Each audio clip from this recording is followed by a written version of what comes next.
We chat with Town Manager Mark Ells on this episode of Barnstable Today. It is Monday, August 8th, 2016. I'm Sarah Mantle.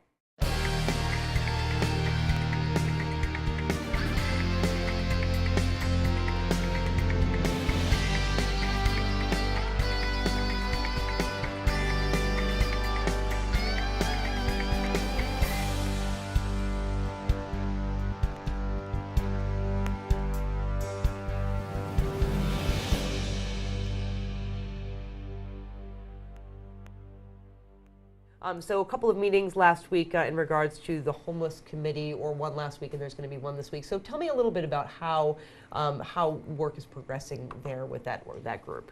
Well, for the immediate objectives that we've had, meaning the town of Barnstable has had through our primarily police department, very well.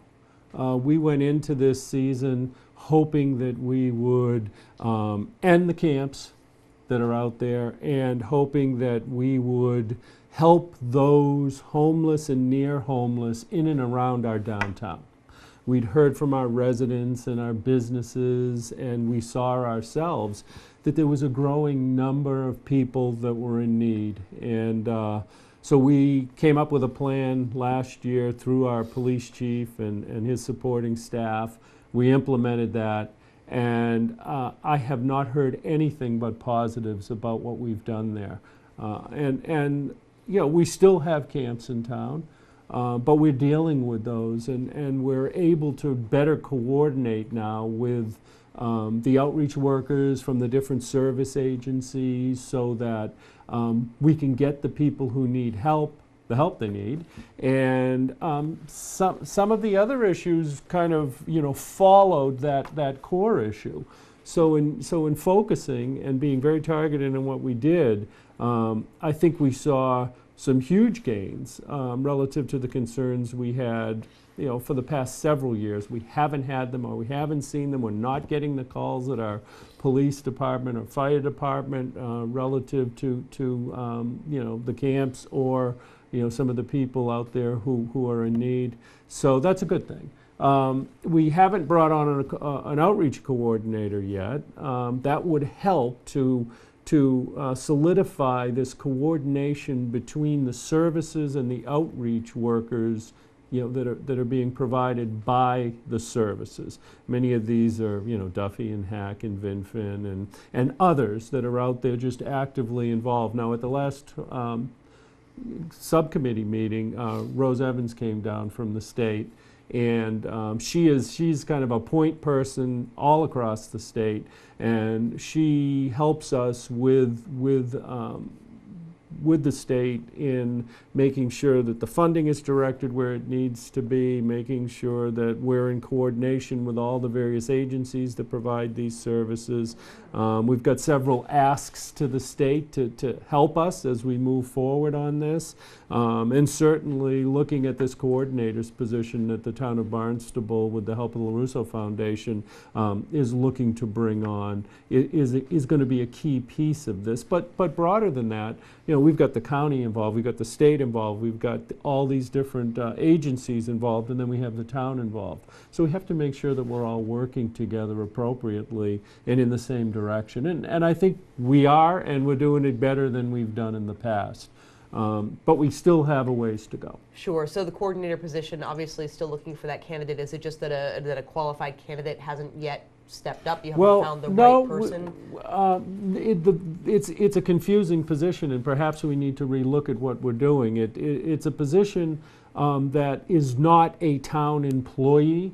It is a grant-funded position for an individual or an organization that can provide us a service. So the way the grants are typically administered, someone has a program somewhere and they get the money and they do their program. Or you have an employee of the town. This is neither of those, and I think it's confused people. Indeed. And so we haven't had the number of applicants. We have had some qualified.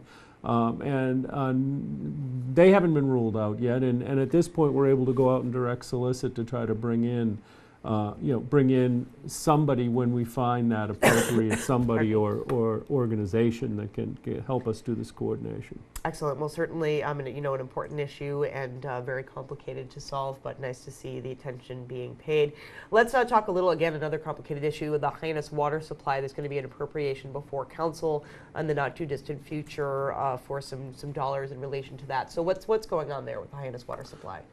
Well, we're still in the midst of dealing with the advisory that was issued, and I'm sure your viewers have seen, as recent as this past Sunday in the Boston Globe, but over the last year, discussions about different sorts of, they call them emerging contaminants, but they are things that get introduced into the environment, sometimes through major sources, sometimes just through general household use and discharge, but more and more we're seeing the EPA and the DEP, and we've always been monitoring it, seeing the thresholds for at what point we're either in an advisory or these ultimately may get adopted as a drinking water standard, which they haven't been yet.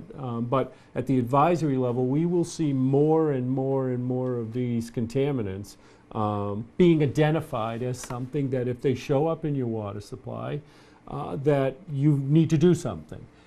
In this case, we have a significant point source of a particular contaminant that we found in actually 6 wells.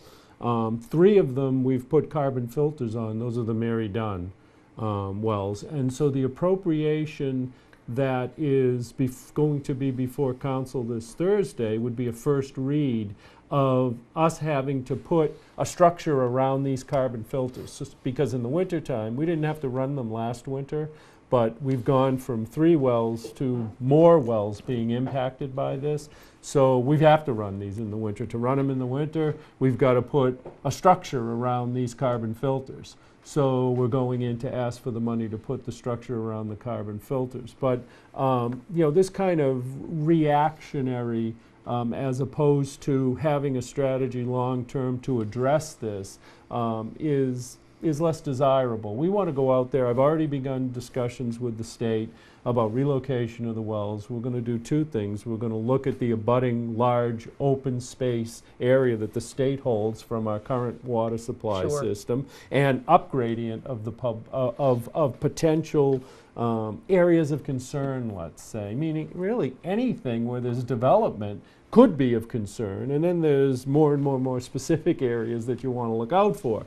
So we're in discussions with the state about relocation of the wells. We would prefer to be able to do that, and a lot of people over the years have said, because we acquired this water company, it was a private water company, now it's a public division, it's a public entity under the Department of Public Works, but we acquired it to protect our public from a deteriorating infrastructure and water quality issues. You would think that it would be easier to do this, but it's not. This is a very complicated process. It's one that the regulations make time consuming, and rightfully so. You want to make sure you do this correctly. But so not only are we talking about land, but we're also talking about an expedited process so that we can, rather than invest in wells that are down gradient, let's say, an airport or a large commercial area or some other point source that we might be concerned of. Let's spend the money relocating these in relatively close proximity to our system so we can connect in and spend the money there long term. Because this issue isn't going away. Even if we deal with the issue at hand, the issue of emerging contaminants and the issue of thresholds for this being lowered and lowered and lowered, we can detect these chemicals at much lower levels than we could a decade or 2 ago. And we're more knowing of what we do in our environment and how it impacts us long term. So this is a complicated issue, but one that we want to manage. We want to have an immediate response plan, but we also want to have a long-range plan that invests our ratepayer dollars most appropriately. And that's why we're looking at the relocation plan.